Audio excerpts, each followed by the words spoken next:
بسم اللہ الرحمن الرحیم۔ السلام علیکم۔ ایک گاؤں میں ایک باپردہ خاتون رہتی تھیں جن کی ڈیمانڈ تھی کہ شادی اس سے کریں گی جو انہیں باپردہ رکھے گا۔ ایک نوجوان اس شرط پر نکاح کے لیے رضامند ہو جاتا ہے، دونوں کی شادی ہو جاتی ہے۔ وقت گزرتا رہتا ہے یہاں تک کہ ایک بیٹا ہو جاتا ہے۔ ایک دن شوہر کہتا ہے کہ میں سارا دن کھیتوں میں کام کرتا ہوں، کھانے کے لیے مجھے گھر آنا پڑتا ہے جس سے وقت کا ضیاع ہوتا ہے، تم مجھے کھانا کھیتوں میں پہنچا دیا کرو۔ بیوی راضی ہو جاتی ہے۔ وقت گزرتے گزرتے ایک اور بیٹا ہو جاتا ہے جس پر شوہر کہتا ہے کہ اب گزارا مشکل ہے، تمہیں میرے ساتھ کھیتوں میں ہاتھ بٹانا ہوگا۔ یوں وہ باپردگی سے نیم پردے تک پہنچ جاتی ہے اور تیسرے بیٹے کی پیدائش پر اس کا شوہر مکمل بے پردگی تک لے آتا ہے۔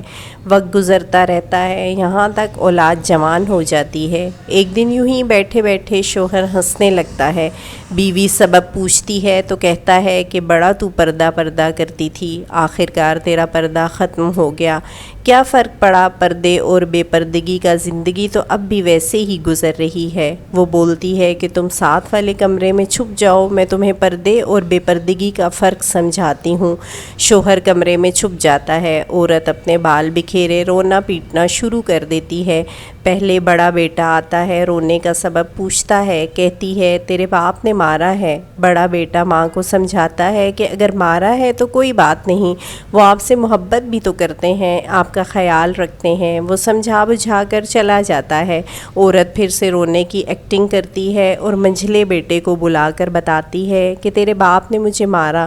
منجھلا بیٹے کو بھی غصہ آتا ہے، وہ باپ کو برا بھلا کہتے ہوئے ماں کو سمجھا بجھا کر چپ کروا کر چلا جاتا ہے۔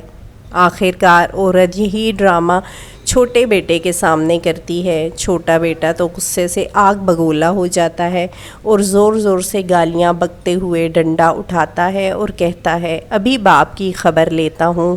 پھر عورت شوہر کو بلا کر بولتی ہے کہ پہلا میرے پردے کے وقت پیدا ہوا تو اس نے تیرا پردہ رکھا، دوسرا نیم پردے کے زمانے میں پیدا ہوا تو تیری آدھی لاج رکھ لی، جبکہ تیسرا جو مکمل بے پردگی کے زمانے میں ہوا تو وہ مکمل طور پر تیری عزت کا پردہ چاک کرنے گیا ہے۔ مکمل سوچیں۔